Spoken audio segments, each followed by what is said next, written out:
Hi, my name is Sam, and I'm presenting my lesson plan on Dylan, who has expressive language disorder.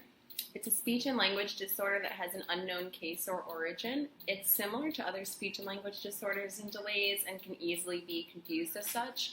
The difference between an expressive language disorder and other speech disorders is the inability to communicate and get one's ideas across. So this is why my lesson is centered around social emotional development and discussion.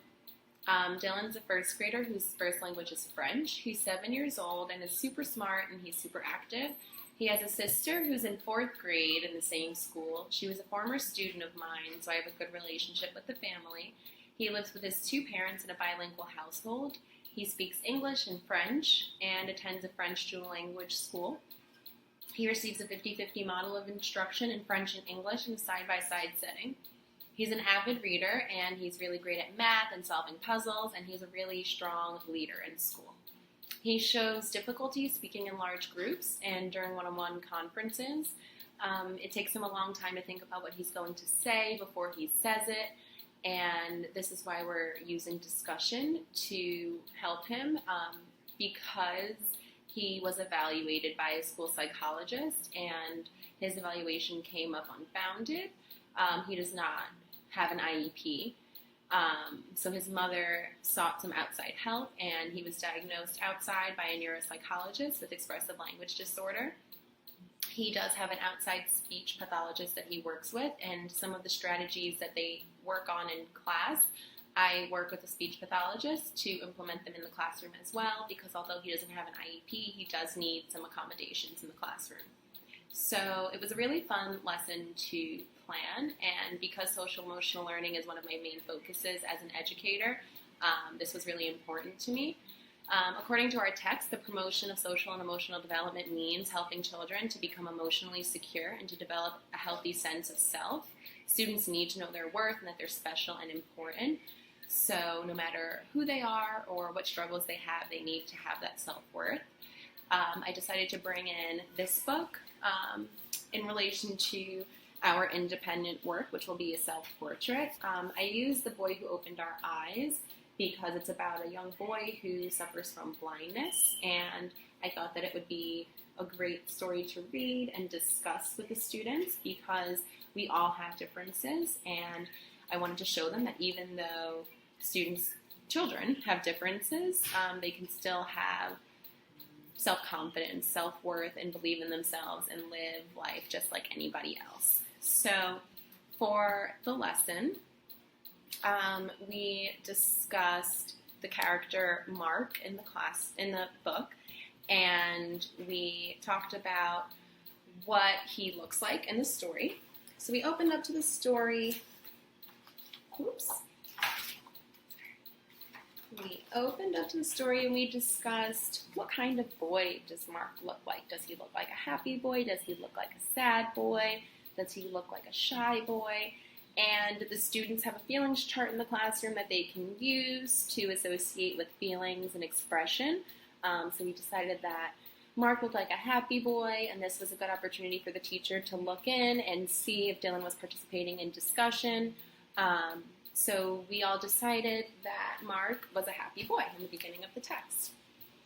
So we also discussed that even though Mark has a disability, he still enjoys life and has a lot of fun with his friends and family. We noticed that on every page, Mark is smiling. So on this page is a completely dark page because this shows us what Mark sees. And it's just darkness because of Mark's disability, which is blindness. So we referred back to the text, and the text says that all kids have their special skills and talents, something that they do well, something that makes them feel confident. Music makes Mark feel confident and shine. So we decided to look at the picture, and we discussed how do we think he feels in this picture. So this was another opportunity for the teacher to notice if Dylan was participating in discussion. This is a part of Dylan's goal. He has a sticker chart, which is attached as a visual aid at the end of my lesson to show if Dylan is participating in classroom discussion or not. He has 3 opportunities each day to receive a sticker, And when he participates in discussion, the teacher puts a sticker on the sticker chart, and once he receives 10 stickers, he is able to go inside of the prize box and receive a prize. And this is really good for his self-confidence and just for him in general, because he is very competitive. So I think it's a great opportunity for him to be rewarded for his ability to try. And our text says that research suggests that lack of achievement can be related to children's failing to link acceptable performances with their own efforts or abilities. They may instead attribute their success to task, ease, or powerful others. So it's important for me to create a space where Dylan feels successful in his endeavors, and kind of go out of his comfort zone and try something new and something that he might not be comfortable with, which is speaking out loud. Because of this, I also have him working with someone that he is more comfortable with, a friend in the classroom, because even though at times pairing children together who are friends can be distracting, experience has shown that extremely shy children often respond to another child more quickly than to an adult. I learned that from our text, and that was on page 191. I think that really resonated with me because putting Dylan together with a friend has shown that he's come out of his shell more. So each time he speaks out loud, he receives a sticker on his sticker chart, and that's been a really good intervention for him. I also think that during the independent task, Dylan had a really good opportunity to share with his partner, because he was able to create a self-portrait. Students were asked to create a self-portrait where they feel the most confident, or how they feel the most confident, just like Mark looks right here, playing music. So before we went back to our seats, the teacher modeled herself teaching in the classroom, because that's where she feels the most confident and the happiest. And the students turned and shared and had another opportunity for discussion to discuss where they feel the most confident. And Dylan shared that he feels most confident on the soccer field. So that's where he was able to draw himself, and the extension extended the thinking of the story.